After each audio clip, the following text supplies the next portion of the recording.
বন্ধুরা দেখো, আমরা কপি নিয়ে এলে কপির ডাঁটাটা তো ফেলে দিই, কিন্তু আর ফেলবো না। এই কপির ডাঁটা দিয়েই আজকে বানাবো ভর্তা। বন্ধুরা, এই ভর্তা দিয়ে কিন্তু ভাত খেতে দারুণ লাগবে।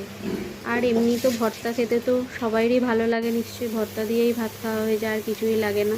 দেখো, প্রথমেই ডাঁটাগুলোকে টুকরো টুকরো করে কেটে ভালো করে ধুয়ে নিয়েছি। ধুয়ে নিয়ে ওটাকে সিদ্ধ করতে বসিয়ে দিয়েছি।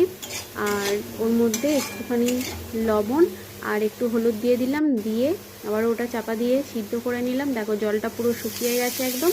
এবার এর মধ্যে দিয়ে দেব সর্ষের তেল, দিয়ে এটাকে একটু ভাজা ভাজা করে নেব। বন্ধুরা, তোমরা এই ভর্তাটা কে কে খেয়েছো জানিও, কিন্তু দারুণ খেতে। যদি কেউ না বানিয়ে খাও, অবশ্যই একবার বাড়িতে বানিয়ে খাবে। দেখো, ভাজা হয়ে গেছে। এবার মধ্যে দিয়ে দিলাম কালো জিরে, শুকনো লঙ্কা আর রসুন। ভালো করে আবারও ভেজে নেব, লাল লাল করে ভেজে নিতে হবে। দেখো, ভাজা হয়ে গেছে। এবার আমি একটা পাত্রে তুলে নেব।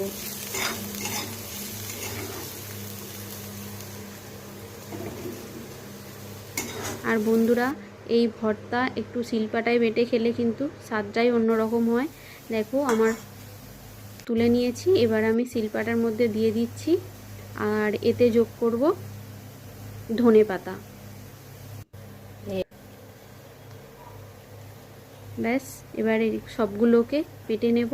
বেটে নিলেই তৈরি হয়ে যাবে আমার ভর্তাটা।